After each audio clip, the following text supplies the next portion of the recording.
Assalamualaikum warahmatullahi wabarakatuh.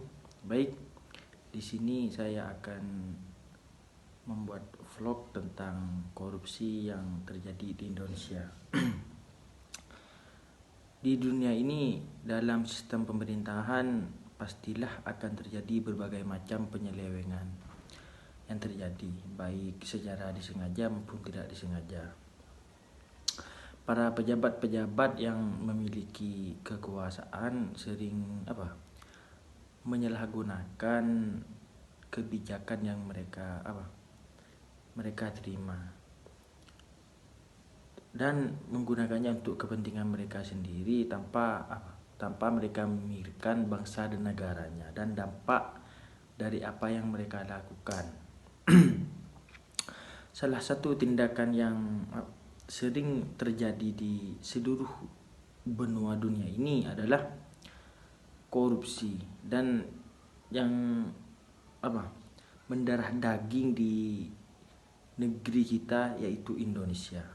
Korupsi adalah suatu tindakan di mana seseorang menyalahgunakan uang negara secara diam-diam untuk kepentingan pribadi ataupun kepentingan lain yang bukan menjadi urusan negara. Hal itu jika semakin marak terjadi, maka akan berdampak sangat besar bagi negara dan hal itu akan membuat negara tersebut terganggu dalam kehidupan negara tersebut, juga akan terancam bahaya dari segi ekonominya. Banyak negara-negara di dunia ini yang mengalami penyelewengan.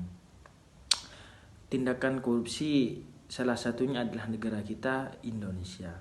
Di Indonesia, korupsi adalah hal yang sangat marak terjadi di pemerintahan.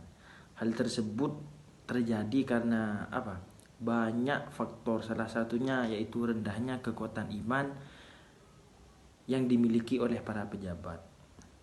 Pejabat harus memiliki iman yang kuat agar tidak mudah terpengaruh oleh hal-hal yang membuat tergiur bagi mereka.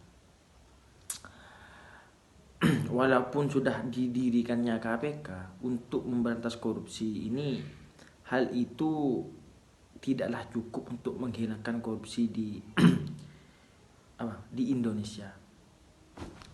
Dalam Pancasila terdapat nilai-nilai 5 sila yang dimana setiap sila itu memiliki arti yang berbeda tetapi memiliki tujuan yang satu, yaitu menciptakan dan mewujudkan apa yang sudah menjadi cita-cita di Indonesia. Seperti yang telah dijelaskan bahwa korupsi merupakan salah satu penyelewengan yang marak terjadi di Indonesia. Tindakan tersebut bukan hanya melanggar aturan negara, tetapi hal itu juga telah melanggar ideologi dan prinsip terhadap Pancasila. Tak banyak dari pejabat-pejabat negeri ini melakukan tindakan-tindakan korupsi tanpa melihat apa dampak yang mereka lakukan, tanpa melihat dampak jika mereka melakukan korupsi. Karena kenapa? Para pejabat-pejabat di negeri ini sudah terlanjur menjadi tikus-tikus berdasi dan menjalankan sebuah korupsi. Tak banyak dari para pelaku korupsi ini jera terhadap apa yang mereka lakukan. Karena jika kita melihat video ini, maka kita akan menyadari bahwa para pelaku koruptor itu memiliki hukuman yang Penjara lazimnya dibuat untuk membuat narapidana jera, tetapi dalam kenyataannya penjara kerap disulap menjadi hunian yang nyaman dan mewah. Praktik peningkatan fungsi kamar penjara ini sebagian terekspos ke publik. Berikut ini beberapa di antaranya. Perangkat elektronik seperti televisi dan gadget, serta hewan peliharaan menjadi hiburan penghuni blok napi narkoba Lembaga Pemasyarakatan kelas 2 Porong Sidoarjo. Keberadaan fasilitas di atas rata-rata penjara umum ini terungkap dalam razia BNN dan Kepolisian Daerah Jawa Timur Senin malam lalu. Temuan seperti ini mengingatkan kembali masih maraknya pelanggaran di lapas tanah air. Alih-alih membina narapidana agar jera, fasilitas dalam penjara ternyata bisa diatur sedemikian rupa demi kenyamanan penghuninya. Dengan menyelewengnya tindakan terhadap Pancasila, hal tersebut akan membuat cita-cita yang didambakan oleh negara dan bangsa lama-kelamaan akan menjadi hancur.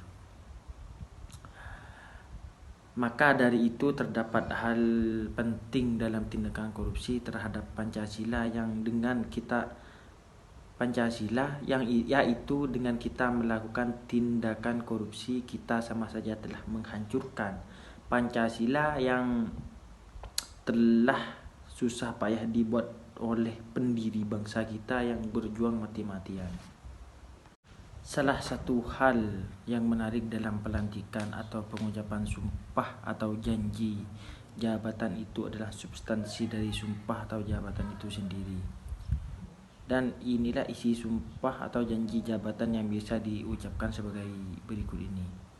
Demi Allah, saya bersumpah atau berjanji bahwa saya untuk diangkat pada jabatan ini langsung ataupun tidak langsung dengan nama atau dalih apapun, tidak langsung dengan nama atau dalih apapun, tidak memberikan atau menjanjikan ataupun akan memberikan sesuatu kepada siapapun juga.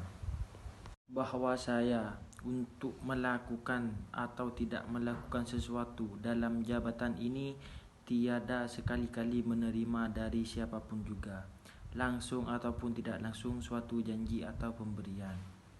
Bahwa saya setia kepada Undang-Undang 1945 dan akan memelihara segala undang-undang dan peraturan yang berlaku bagi negara Republik Indonesia.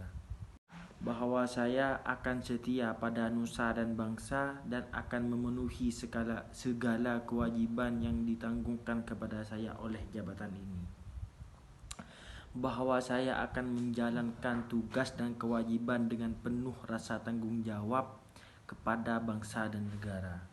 Dari situ terlihat ikrar untuk tidak korup atau menyalahgunakan jabatan ditempatkan di poin pertama dan kedua.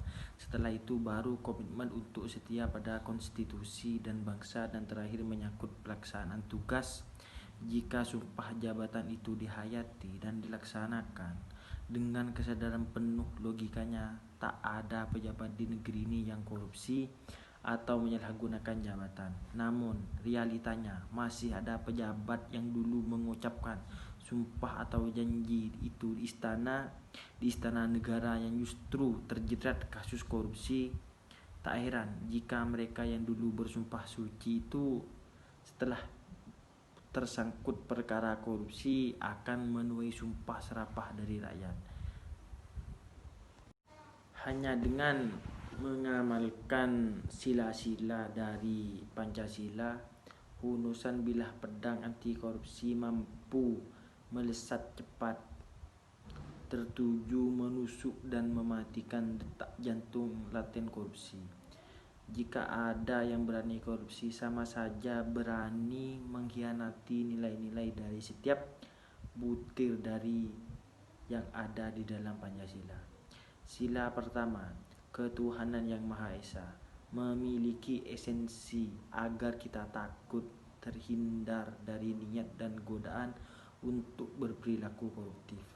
Karena yakin setiap derap langkah, perilaku dan perbuatan kita di dunia fana ini diketahui olehnya, mampu menjaga pribadi untuk tidak berperilaku koruptif karena takut akan dosa, menjadikan kita manusia yang adil dan beradab sesuai sila kedua Pancasila.